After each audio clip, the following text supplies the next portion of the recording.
Hello, hello, hello, hello. Good afternoon, good morning. Hi, how are you? I'm good, thank you. My goodness, today is very exciting. We have a guest, a very important guest. Well, she's important to me. Her name is Miss Kara Bitar. She's Let me explain who she is. First of all, she's someone I respect her a lot because after speaking to her, I realized we are kindred spirits because we seem to be walking in the same path. She was a high powered corporate lawyer. And I'm talking, this lady was getting it done. She was kicking you know what and getting things done. And to the extent that I would say if I was going to litigation, I would want her on my team. And so she is incredible in the sense that she was doing a great job, but then she realized something was missing in her life.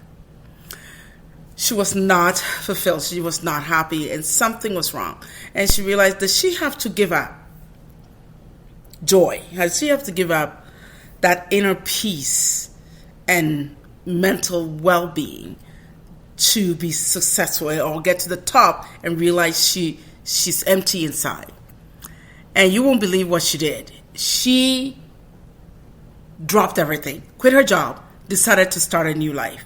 And that's what she's going to talk to us about because that's extremely scary. I don't know about you, but anytime somebody has to make a decision like that, it's extremely scary. So she's going to explain to us how she came about with this decision and what was stirring within her. And she felt her soul was hungry for something powerful. She wanted a movement within her soul, and she found it. So, Ms. Kara, let us know. Tell us more about your journey. Yeah, absolutely. Well, thank you so much for that beautiful introduction, and everything you said is so spot on and so true, and so I really appreciate that.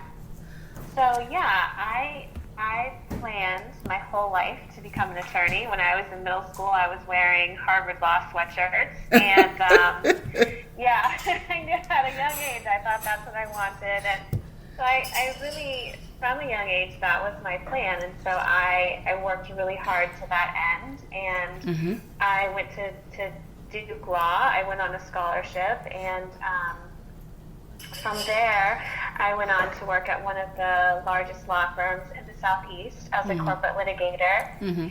And people have kind of different conceptions of corporate law, but one thing to note, too, is that, corporate law firms, they do have a lot of money, and they take a lot of that money and they put it back into the community. And so one of the things that I also did there was I did a lot of work, pro bono work for victims of domestic violence. And I was eventually named the leader of that project in our firm.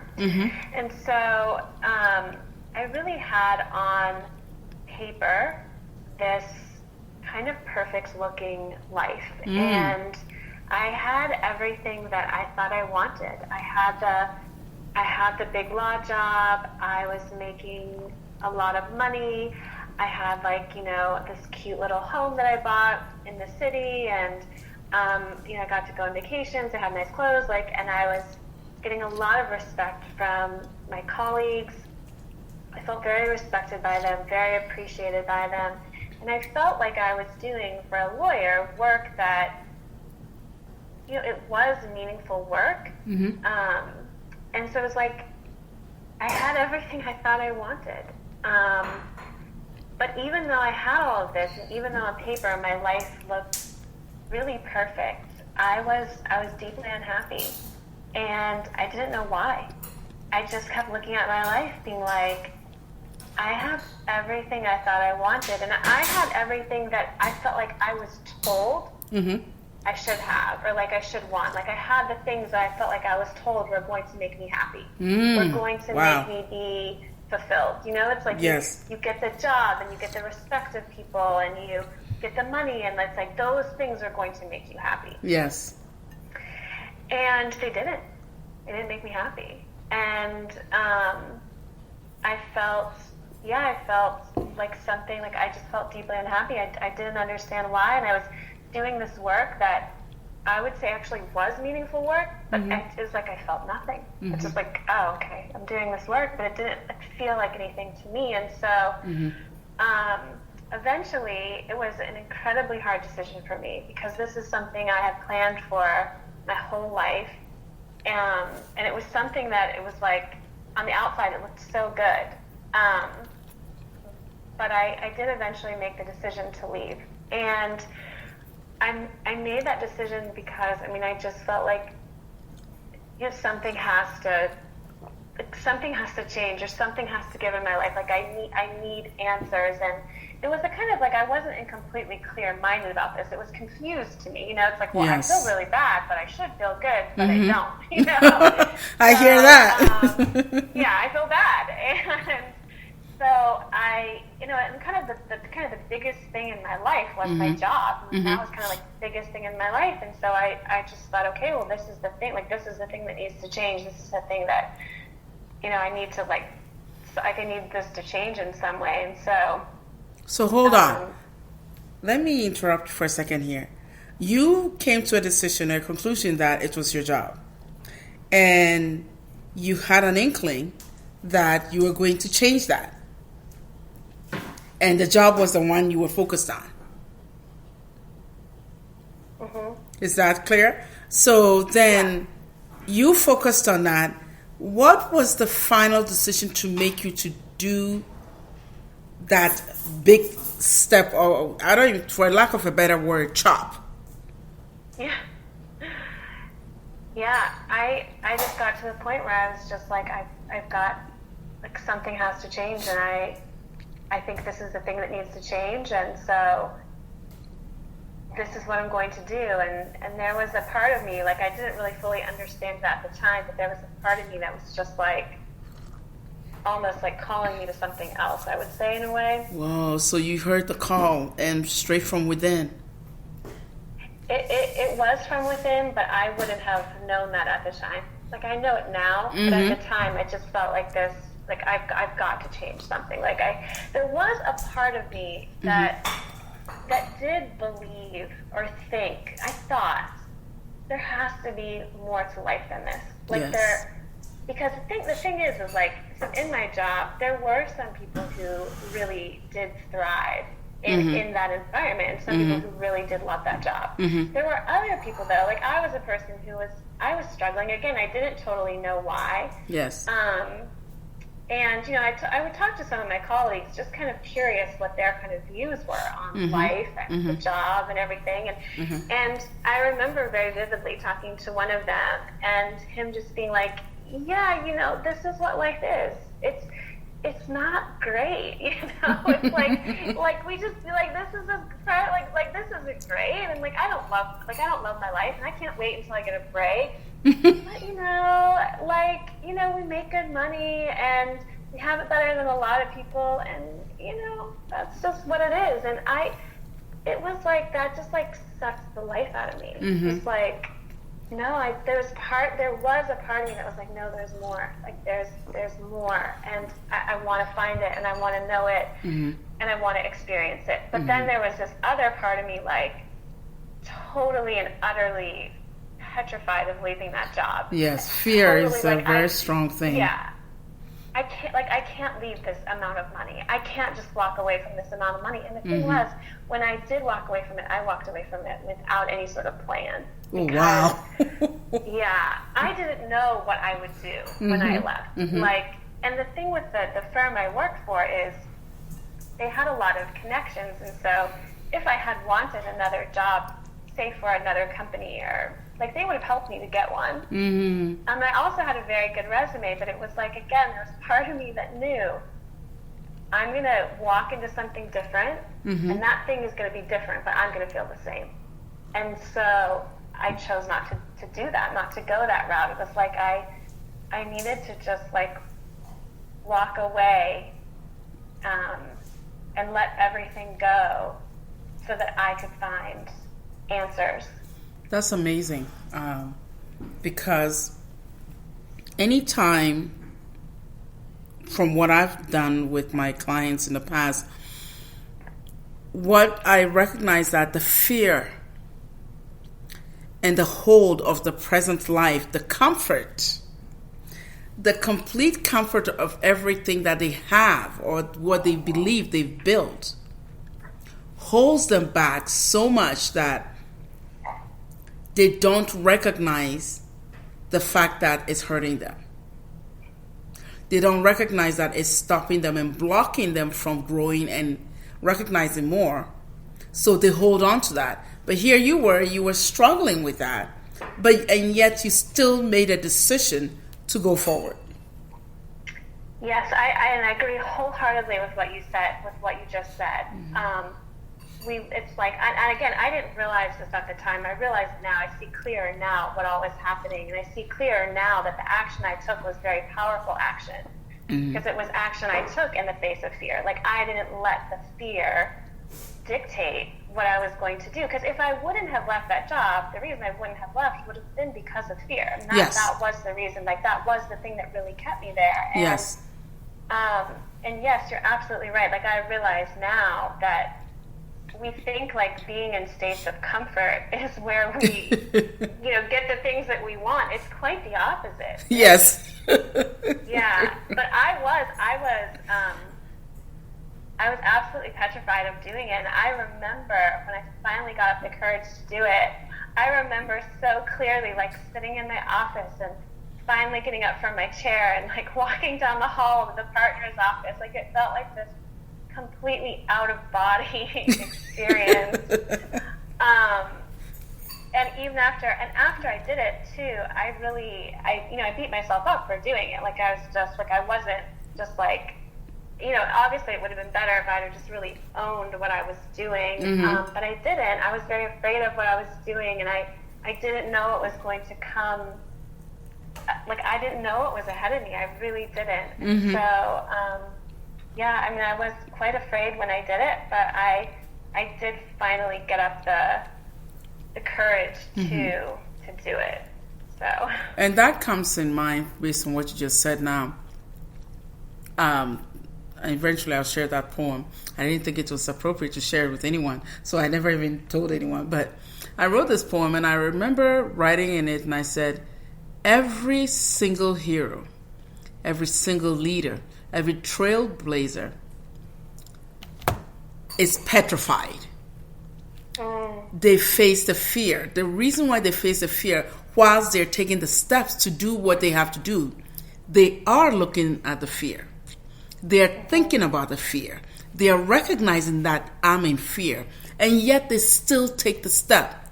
So no hero comes to the other side and win and be called a hero or a trailblazer without them experiencing fear, without them knowing fear, because once they know fear, they're able to name it, recognize it, and take the step. And when they come out, we hail them as heroes. And when we hail them as heroes, it's not because they're super being.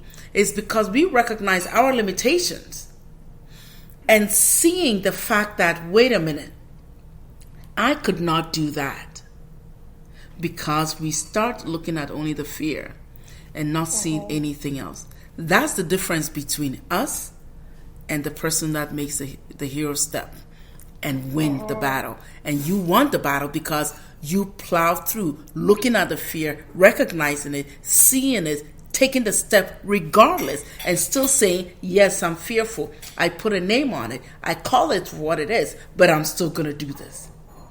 And for that, I'm like, kudos to you, because this is what heroes are made out of. We think heroes make grand things, but these are the choices, the subtle choices that make us become who we are.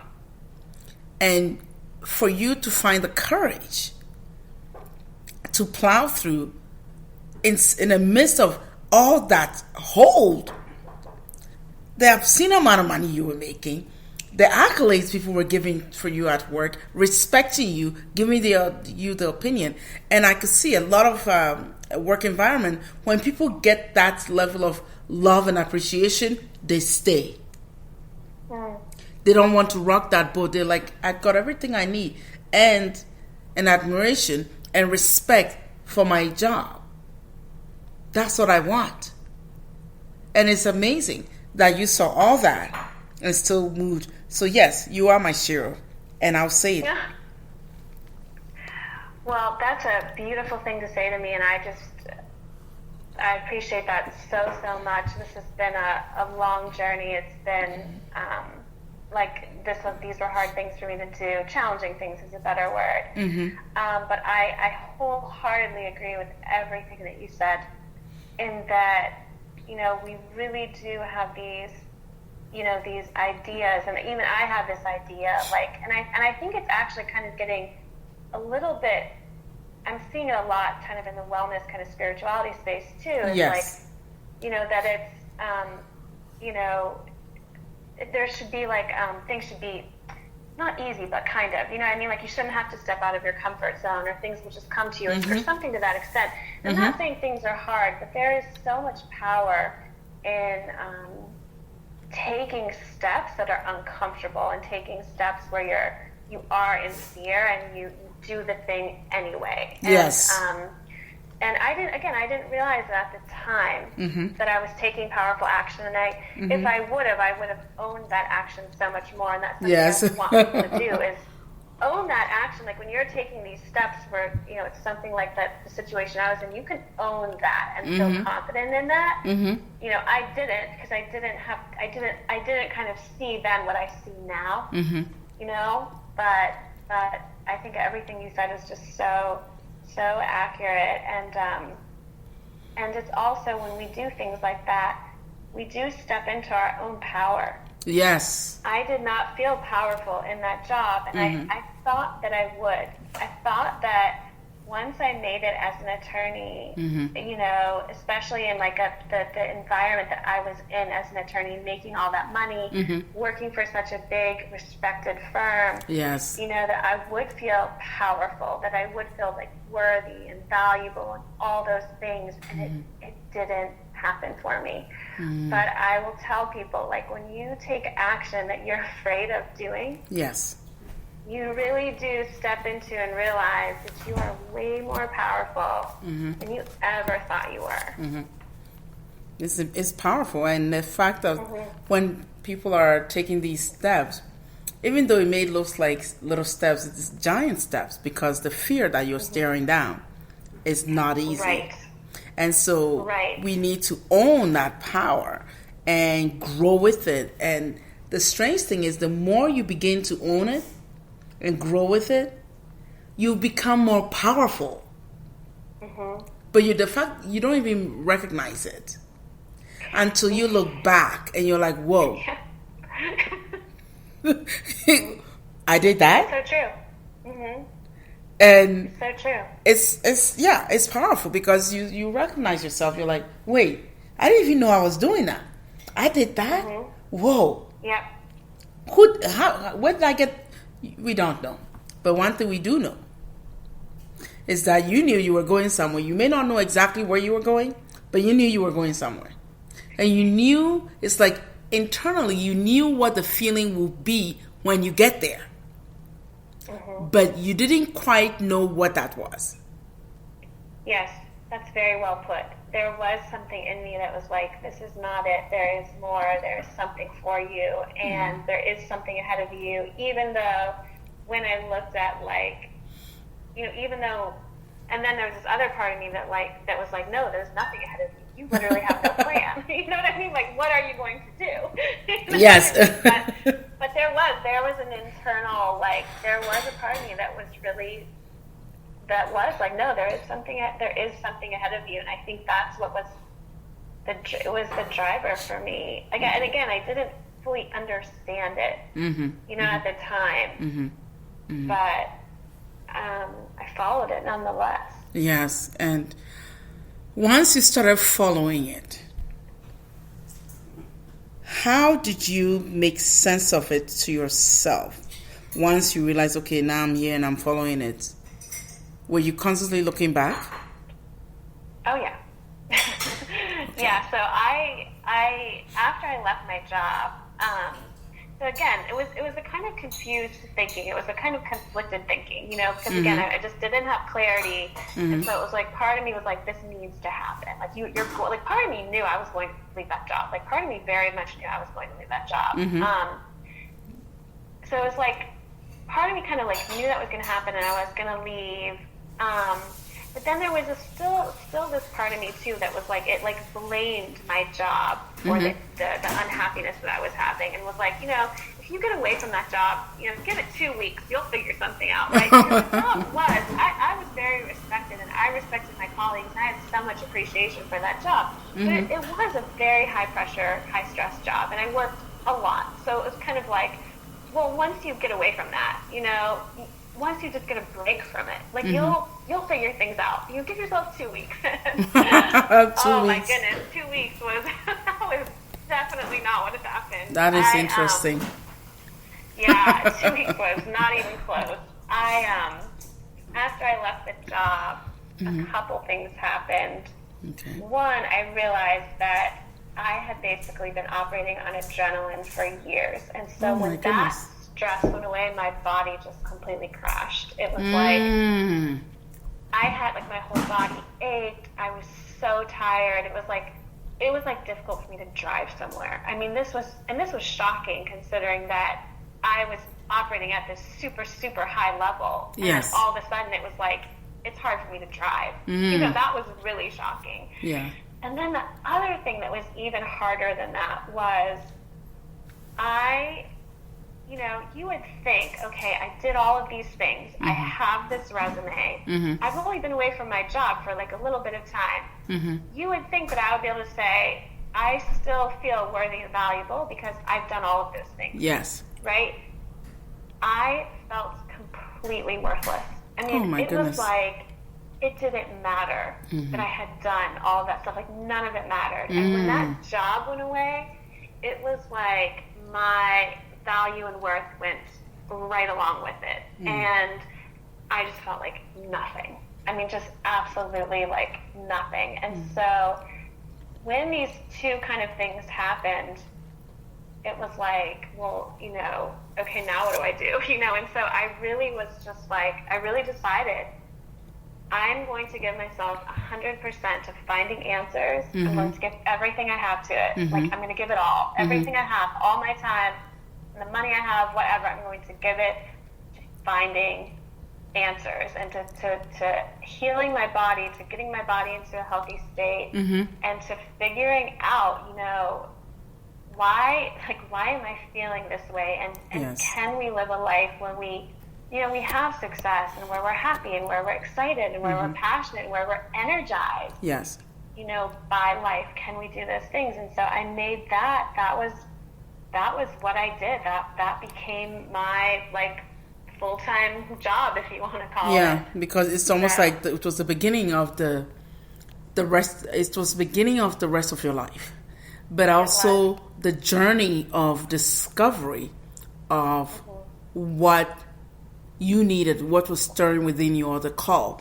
Because what was happening, based on what you're saying, and with the little bit that I've heard, and with my line of work, it sounded like you hit a wall. You hit a wall, an emotional wall, smack dab. And then when you hit that wall, it drained you. You were finally just left with literally nothing, like you felt like just nothing. And then when that happened, it created and literally caused what sometimes we call ego death. Because what the ego was holding on to and saying, this is truth, this is me, this is who I am, was no longer available. Was no longer left for the ego to cling on to and say, this is me. Now what? So ego was left in a despair, dire state, like, wait, this is what I felt and thought I am and all that I have. Without that, then what is there? So ego death was allowed to happen for you to discover, literally, the truth that was stirring in your soul. And for you to start literally focusing on that and allowing that to guide you and steer you.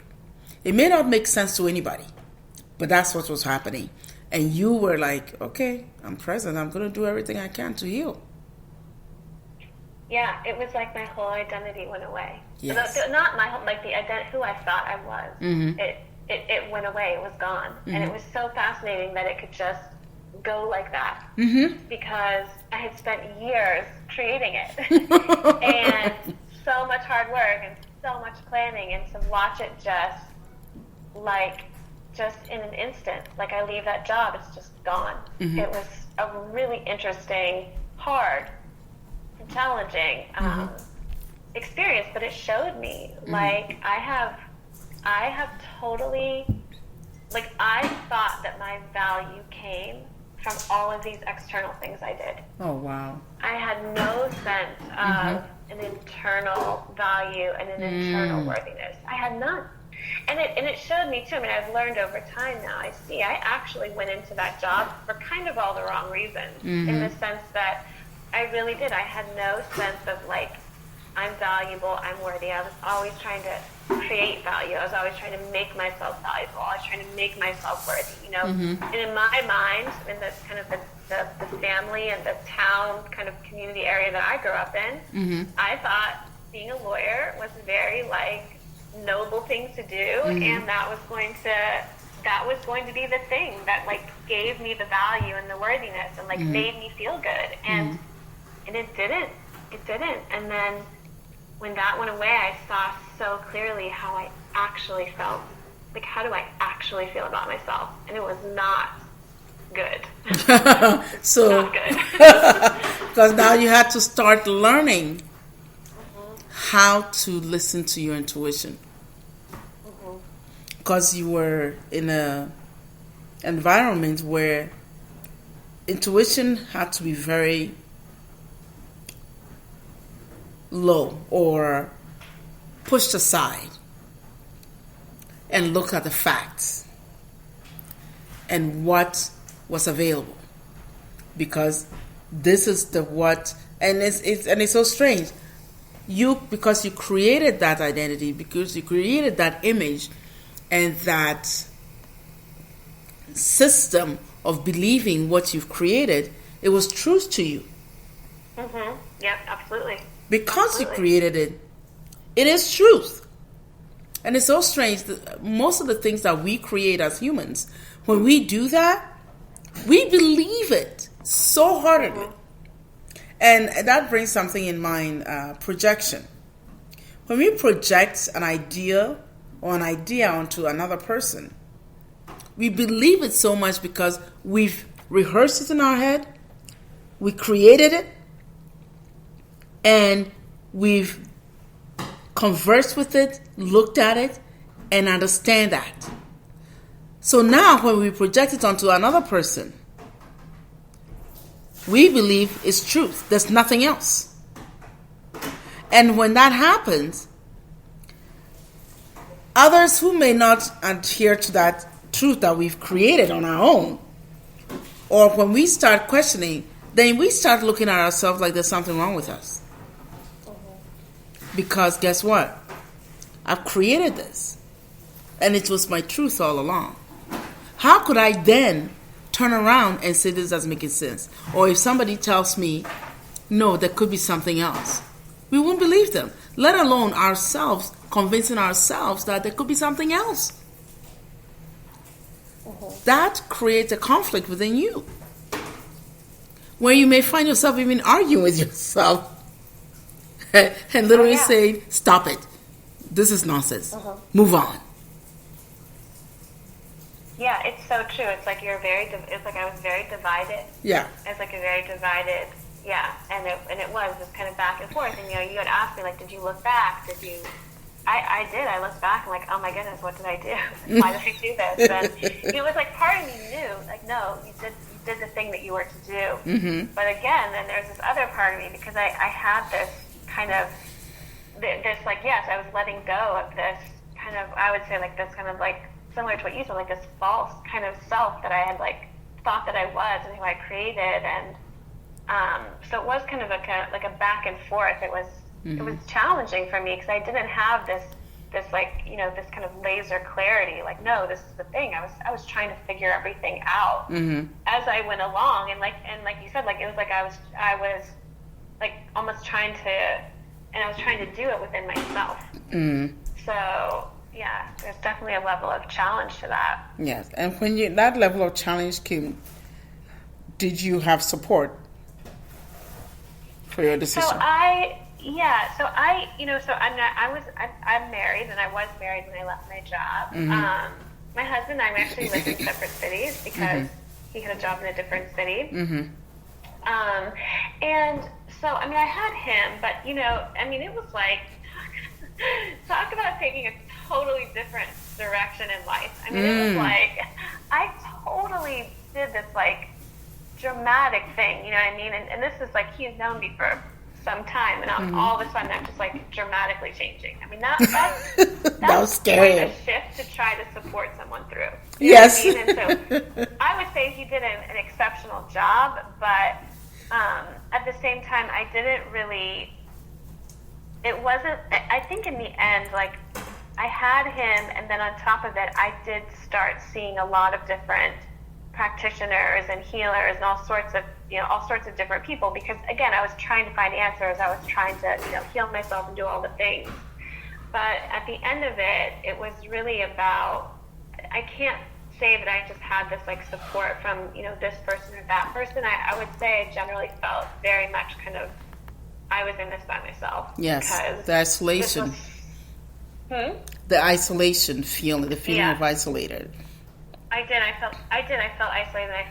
I really felt like I was in it by myself, because like he didn't like my husband didn't walk away from a job that he had spent his life planning for. You know what I mean? And in fact, he was in a job that he loved doing, and he's been in that kind of profession and that kind of space for almost his whole life, and he's loved every minute of it. You know, not every minute, but he's really enjoyed it. It's really for him. But yeah, I really felt like it was me.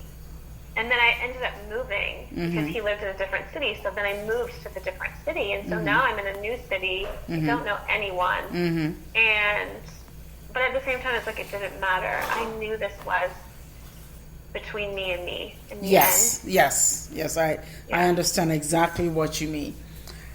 Now, with that, what was the thing that, or the route, or the healing path that you started getting on to create the meaning that you needed, and how do you recognize it? So this is twofold. What was the direction or the healing form, the form of healing that you chose, and how did you know that this was right? So what I did is I just started. You know, I had done a number of, I had been working with different healing modalities, seeing different practitioners, basically the whole time I was working, trying to get some understanding and trying to get some relief while I was working, and nothing was really giving that to me. And so then when I left, I was still, you know, looking for other things to help me. And so I tried all sorts of things, really, and I tried them, though, I really gave them a good go. It wasn't like I tried one thing and then stopped doing it. Like, I really dove in. And so I tried a number of things that were focused specifically on my body, because my body was not in good shape. So I did things like parasite cleanses and colonics and diets and flower remedies. Like, I ended up teaching myself how to create flower remedies, and I bought a sauna, and I did floats, and, you know, it's kind of like everything you can think of, and kind of that health and wellness road, you know, superfoods, supplements, everything. Like, I did all of that. Yes. And then I was also doing things with different, like, I was also looking at different, like, healing modalities, to try to help myself. And so I saw a lot of different practitioners, and I really didn't have I was really results oriented. So even if something seemed like off the wall or strange, I did it, because I was looking for results. And I did some really off the wall strange things, but I was really looking for results. And so I saw a number of different practitioners, and then I even went and I trained in a number of these different healing modalities. And on top of that, of course, I'm reading as much as I can, I'm researching as much as I can, doing all this stuff. Yes. But what happened was, so after a year and a half, this is really shocking, I was in worse health than I was. Oh, my. When I was at my job. Yeah, my health got worse. This was really fascinating. My health actually got worse. And I felt worse mentally because it was like the longer this went on and I didn't get the answers that I wanted and I didn't have the relief that I wanted. And I really started to accept the 1.5 year mark of me doing this. Look, this is all I did. And spending all this money too on all the trainings and all the healing modalities, all the things I did. I felt worse. And I really was like, oh my goodness, like this thing that I'm seeking, it doesn't exist. Oh no. Like it doesn't exist. Like this is what life is. Like it's excuse me. It's okay. You know what I mean? Like life is just all right. You know, we suffer a lot, we struggle a lot, where it's just kind of this mundane, hard grind of an existence with moments of joy here and there. And our bodies just deteriorate and we don't completely understand, you know, we can't really do anything to like change it. And so it was a really dark time for me because when I did those different things, I really thought that they would work. Yes, of course. But they didn't. They really didn't. A lot of these things just didn't work for me, or maybe in some instances, maybe they moved the dial a little bit. And so I'm in this place where I'm just like, oh my goodness, this is terrible. And you know, 1.5 years removed from my job, like, listen, I still have my resume. I could go back to working the law. It's not like it's completely off the table. Getting pulled back. But there was this thing in me that was like, no, keep going. Like, no, it's there. Like, you're gonna like keep going. Like, this cannot be what life is. Keep going. And so one day I turned on a Kundalini yoga class. I didn't know what Kundalini yoga was. I had never done it before. Now, I had done yoga for years. I had not done Kundalini yoga. And after that class, I felt different. And so I kept taking the classes. And the more I took them, the better I felt. That's amazing. And it was amazing. And what ended up happening was the more I took them, I started to feel energized. And my body stopped aching. And the other thing that happened was, like, I started to feel this, like, sense of worthiness. So when those things started to happen, and I started to feel more clear-minded. And so, because before I really felt like I was in this, like, kind of confusion. Like, yes, confusion. Like, you know? Yeah, I could almost imagine it would be more like a mental fog you're in. Yep. That's a perfect way to put it. Yeah. And so I went and I got trained to be a Kundalini yoga instructor, not because I thought I would teach it. I just wanted to know, like, more about what is this thing that's really helping me. And once I got trained in it, I started to realize, oh, okay, I see now why this is helping me. I see why this is helping me. But then something else happened. As I'm doing Kundalini yoga and my mind's getting clearer and I'm starting to feel, you know, internally worthy and good about myself, and my body is starting to feel good, it was like I started to feel inspired. And what happened was I started to get a lot of clarity. Okay, these things didn't work, and this is why they didn't work. And here's what does work. And so what I did is, like, with that kind of inspiration, with that kind of knowing, I just kept kind of going down that path, and then I ended up bringing myself into greater and greater levels of feeling energized and feeling inspired and feeling creative. Yes. And feeling worthy, feeling valuable. And it was like, as I continued to do this and as I continued to go down these paths, it was like things started to make sense to me. And I started to get a lot of clarity about, okay, who am I? And how do I function? And what is going to, like, bring about me feeling good? And what brings about creativity and inspiration and clear-mindedness? And and I also started to just get this really deep appreciation for life.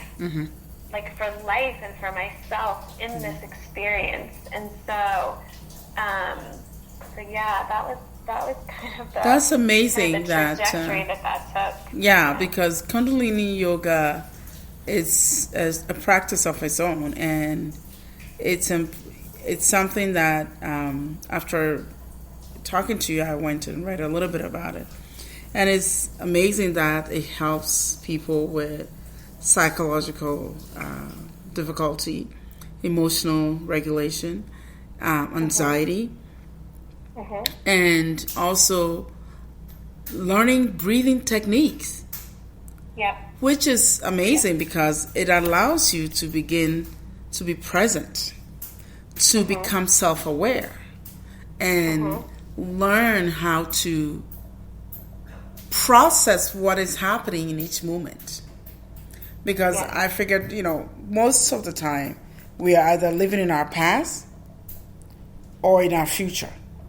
So we are worried and constantly repeating the things of the past, and then anxious, anxiety, and hoping for the future. Meanwhile, the future, we don't even know if we'll make it there.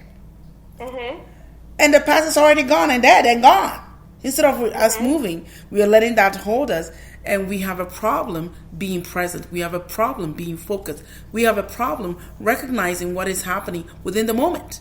And I recognize this so much. And with Kundalini Yoga, it teaches you that. Be present for this moment. Learn gratefulness. Learn gratitude. As minuscule as that may be. Be present. That's how we create joy. And so when I was reading, I was like, oh my gosh, this is amazing. So it's like the universe literally packaged this and said, okay, I think you've been struggling enough. It's time for you to start getting a clue. I'll give you this little crumb. How's this? And you took it. Yeah, I love the way you put that. Because it really is. It's like this technology, this practice that it does these things that are so needed.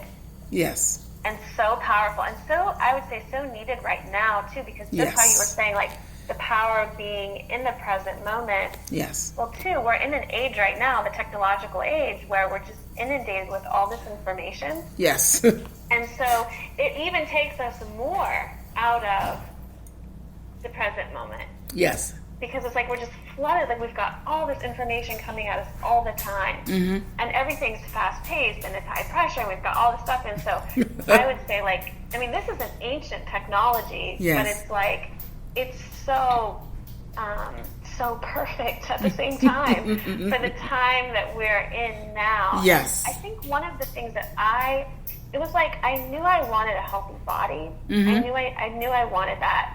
And I knew I wanted, this sense of worthiness and this clear mind. Like I knew I wanted all those things. They're so interconnected. Yes. Because if you, for instance, Kundalini Yoga works on the nervous system. Yes. Well, a lot of people have a very out of balance nervous system. Yeah. When you have an out of balance nervous system, this is such a fascinating thing. It's like one of the things that people think I need a strong and balanced nervous system to handle challenges, right? And that's true, you do. You also need a strong and balanced nervous system to handle excitement, to handle feeling really, really good. And I haven't spent my life feeling really, really good. So my nervous system actually, when I would go into those places of feeling really, really good, it's I would shut down. Because my nervous system couldn't handle it. Yes, it was just not ready for it. No, it wasn't. And so it's our physical body. So it's if you want an experience that's different from what you're currently in, an experience where you have the success and you have the joy and the ecstasy and the fun and the excitement, you actually you need to bring your physical body with you. It's your physical body's got to be calibrated to that in a sense. And Kundalini Yoga, it does that. And so it's such a fascinating practice. I am so glad, and I think you are amazingly blessed to have literally stumbled on it, which was, others may think it's a coincidence, but I don't think it's just coincidence. Everything has a time and a purpose and a plan, and it was right. And at the time that you were ready to explore, you were ready to grow, you were ready to receive that. Yes. And so when it came, you literally just went oh, finally this is what I was hungry for, even though you didn't know at the time. But you were oh, I've been looking for this, I feel this. And thank goodness, because right there it taught you presence. So you were able to focus and recognize how you felt, how Yeah. it brought you what you needed. It's like you were searching and searching, and once you felt it, you were like, oh my goodness, this is it. And it came complete circle for you, and you took it and recognized the healing that it brought you and the power it gave you to regain you back. Yes. And please, like, gaining yourself back, I'm sure you must have been like overly joyed and overjoyed to the extent you wanted the whole world to know. Yeah, it's true. Kundalini yoga did make such a difference for me that I do teach it now, and I did end up teaching it even when I wasn't planning on doing that. Mm-hmm. Because I'm just like, this made such a difference for me, and I know that it can make a difference for others because now I understand what it is it's doing. So it wasn't just like this thing that it made a difference for me. Like, there's a reason it did. It made a difference for me for these very specific reasons, and it can do that for anybody. You know, so yeah, and it's something that it came along at such a perfect time. It came along when I so was ready for it, when I so was able to kind of really see, because like I was trying all these other things, and it was like none of them were really working for me. So it was like I kept trying, and I kept like going after them, and it was really the first thing that I just like came upon that I was like, oh, this is and thank you for not giving up. Really, thank you for not giving up, because our world needs people to stay on task and not giving up and keep fighting, because the more you keep fighting, the more we get answers. If we quit, we don't get the answers. And you kept pushing. You were not a quitter, so you just kept pushing and pushing and pushing and pushing. Even though when you got to a point where you felt like, I am really, really sick right now, you didn't care. You just kept searching and pushing. And thank you for not giving up, because now you teach this. And I saw you teach optimization. Please explain it again for us. Yeah, so first of all, again, thank you for that. I appreciate what you just said. And so once I was getting the, like I said before, I was getting the clarity from the Kundalini yoga, I started to really get a sense of clarity about my life, about who I was, about how I functioned. Yes. And I started to become very inspired. And the thing to me was, first of all, I was feeling way better. My life was changing so dramatically. I transformed my life. I transformed my relationships. I transformed how I felt about myself. I transformed my body. You know, it's like, well, first of all, if I can do this, other people can do it. And then, two, I just think, you know, when I was working in the firm I was working in, you know, I was around these people who I genuinely respected and appreciated, and I saw such goodness in them and such potential in them, and it was just like they worked so hard and they were so disciplined, and yet it was like I felt like a lot of them were kind of living in this not very, you know, in a state of not much happiness, like you know, like you know, again, this kind of. And I know that that's not just the people that I met. I know that that's a lot of people. And to me, that's such a travesty. That is such a travesty because, you know, people, they hold within themselves such magnificence, such greatness, such knowing, such creativity, such joy. And they can revel in this experience and in themselves. And I want that for them. I know they can have it. And so what I did is I developed these optimization programs and then also coaching. And in the programs, what I do is I lay out for people, like, this is who you are, and this is how you function. And I do it with, like, I do in a program called The Foundation, and then I also do it with our thoughts, so that people have a strong understanding of how their thoughts can be used to serve them, when in most instances people's thoughts are used to, like, basically hurt them. It like, literally hurt them all the time. Yeah. And so, and I know that, you know, when I say this, it's like, you know, some people may say, well, I know who I am and I know how I function. And I would say, I would have said the same thing. Yes. But I really didn't have an understanding of myself. And I would say, I'd say that's because we're led away from it actually in this experience. Where Yes. the kind of the debate, the bigger kind of societal messaging, it really leads us away from what I would say is our fundamental nature. Yes. And who we really are and the power that we really hold. And so in these programs, what I do is I lay these things out, and the thing I like about these is that once people have this information, now they're empowered to move forward with the rest of their lives and use it for the rest of their lives. And Yes. and it's something that they're going to do. Like, it's one of the kind of the things that I did after I left my job was, it was like I kept looking to other people to try to like fix me. That's really what I did. All those things that didn't work for me, it was like, let me go to this person and have them work on me and fix me. And I'm not saying that these all those different modalities don't have value. They do. But it's, in a sense, is like, what I want people to understand is like, you are so powerful. Like, you know, who's going to bring you to the truth of who you are? You are. Yes. You know, you actually know how to do it. Yes. You've just been led away from it. But once you have this understanding, now it's like you're so empowered because you're not reliant upon somebody else. So that was actually really hard for me to actually go see all those healers, because in a sense it was like I was depending on them to like, it was like I was like, please fix me. Please help me. Like, I don't know how to do it. Please, you do it. I'm glad. Then on top of that, it's like I was spending all this money too.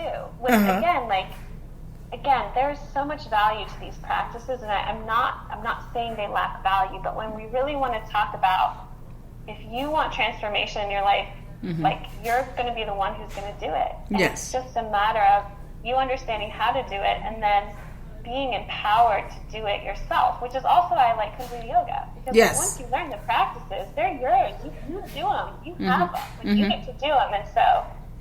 And so yeah, I want people to understand, like, they are really, people are, they're way more powerful than they think they are. They hold way more knowing than they think they do. Yeah. And another thing is that in the programs, what I do is I do these very specific readings that set forth what people's gifts and talents are, and that set forth how people are individually structured to thrive, because we're not all structured the same. And so it's like, it's really a, like, when you know yourself and you own who you are and you step fully into that, oh my goodness, like, watch your world transform.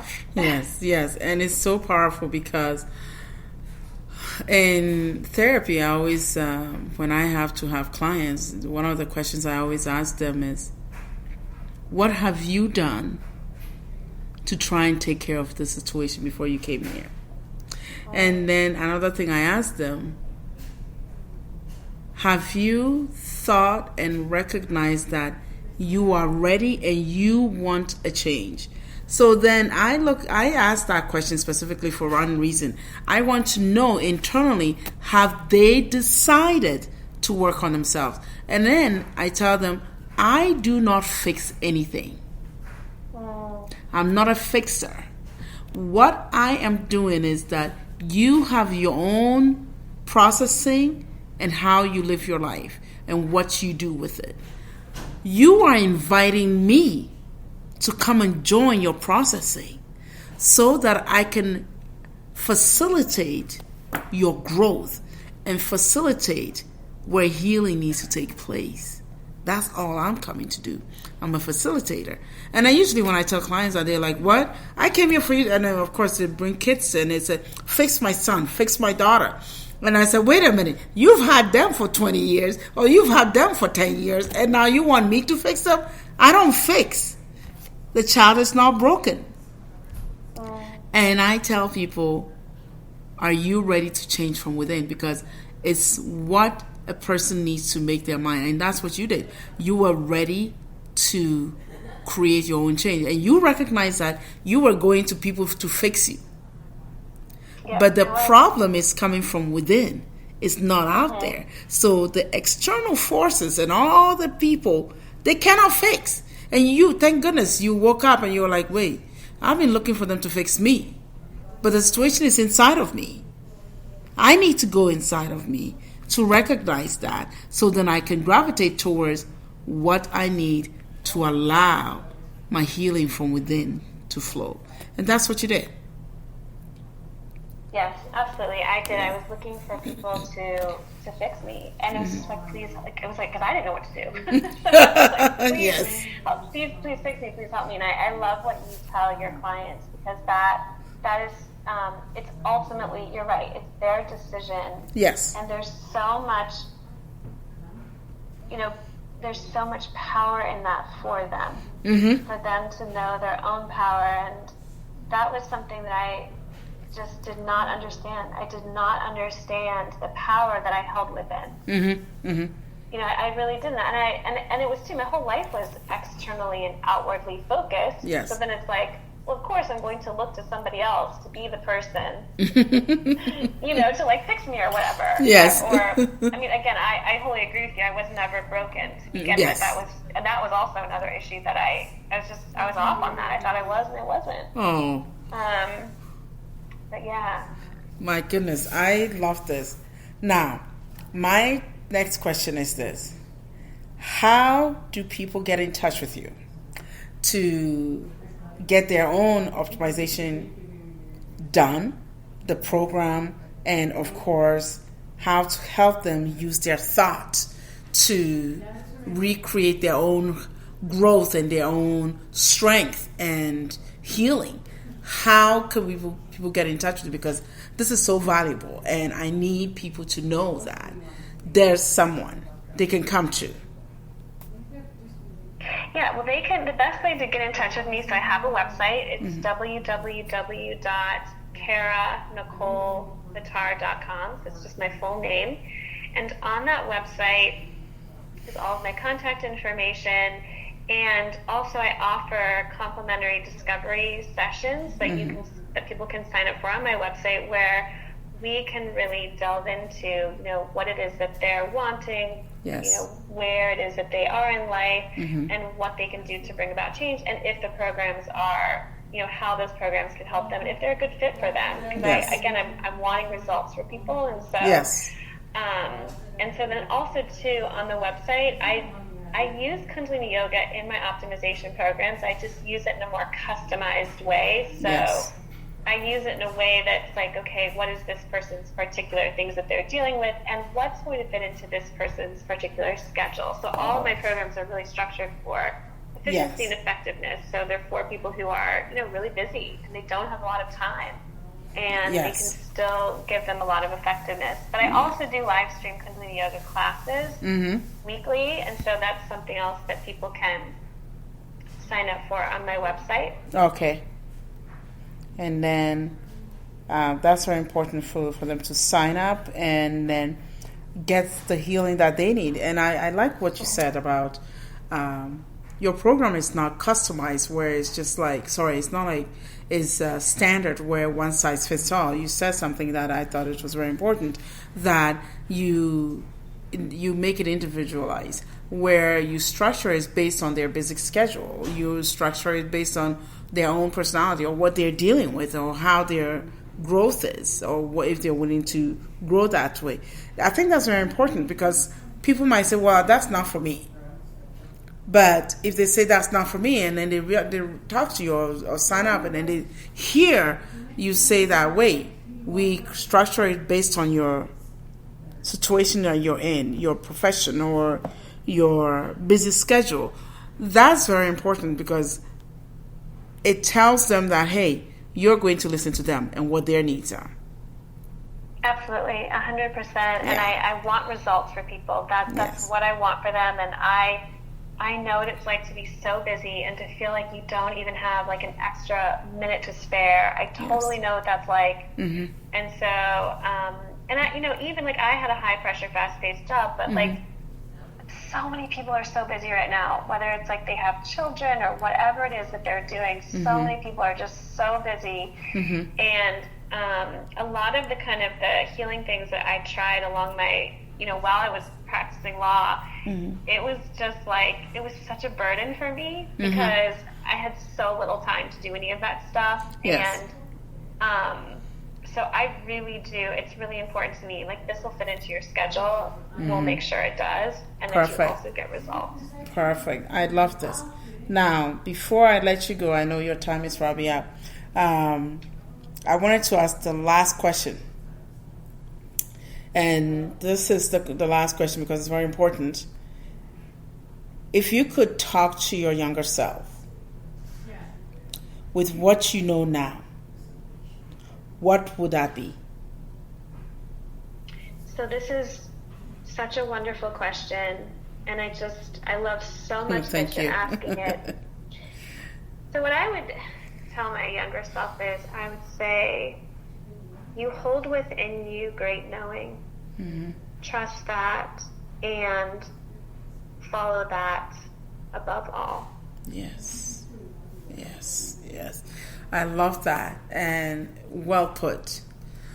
Because, oh my gosh, please, our young audience who are listening, seriously, I hope you take this down, write it down, put it on your wall, and look at it every time, especially if you can put it in your bathroom, on a bathroom wall, so when you close the door, it will reflect on the mirror for you. This is what I would like you to do. Use that and say it to yourself every day before you head out the door. And do a little mirror work in the mirror. If you can do 1 minute or 30 seconds or 5 minutes is what is actually asked for. But if you cannot do the 5 minutes, because I know with our young people, you guys are in a hurry to do a million things a minute. If you can give yourself 1 minute of saying that to yourself over and over and over and over, in the mirror, look in your eyes and say that to you, I promise you something magnificent is going to happen in your life, because you will begin to drop all the angst. At least if you can only do that for an hour. After listening to yourself say that over and over in the mirror, in that bathroom, when you get out, I promise you it's going to ring in your head for the next hour. If you can drop those angst and the nervousness and all the stuff you're worried about, you'll be amazed how much more you can achieve and how much more you can absorb. And then give yourself the minutes you can to be present, because presence is what is going to steer you into where you're supposed to be. And I love what Miss Kara said. You have so much more in you. You can do this. It's not fearful. Even if it's fearful, you have to move. You have to do what you need to do. Because guess what? In the end, you will thank yourself for it. You thank the moment that you stared in the mirror and said that to yourself. I love today's topic, and I love our guest. I'm glad she came out of her busy schedule to talk to us. Ms. Kara, I hope I get to talk to you again. Now, are you planning to write a book? I don't have current plans to write a book. I've written my programs, which felt kind of close to that to me. Okay. I just felt like putting material in a recorded format was the best way to convey it to people at the moment. Yes. So no, to answer your question, I do not have plans at the moment. Well, I do all to my programs at the moment. Well, I'm holding out for the future book that will be coming out, because we need, and you can come here anytime you have the time, and I'll be hitting you up and say, hey, we need to do a check-in, and letting us know how much more you're growing, and because it's a journey and you're still growing. And I am so pleased to meet you and talk to you and literally hail you as one of my sheroes, and it's just powerful. I can't say enough about what you've done. So thank you so much for joining us, and we look forward to people contacting you and growing and learning more. So thank you. And those of you who want to get in contact with her, go to her website, www.keranicolebitar.com. Is that right? Did I get it right, or did I get it wrong? Okay, That's correct. so you can get in contact with her. If for some reason you didn't write that down and you're like, oh, I'm confused, let me just hit me up on love, L-U-V, forgive, the number 4, give, G-I-V-E, live, L-I-V-E, at gmail.com. My name is Schroeder Aglago. Thank you for joining us on Love, Forgive, Live podcast. I'll be back again next Sunday and we will be able to talk. Thank you, thank you, thank you. And I am so stoked. I'm sure you can tell I'm very excited because after talking to Kira, I am very excited. Thank you and take care.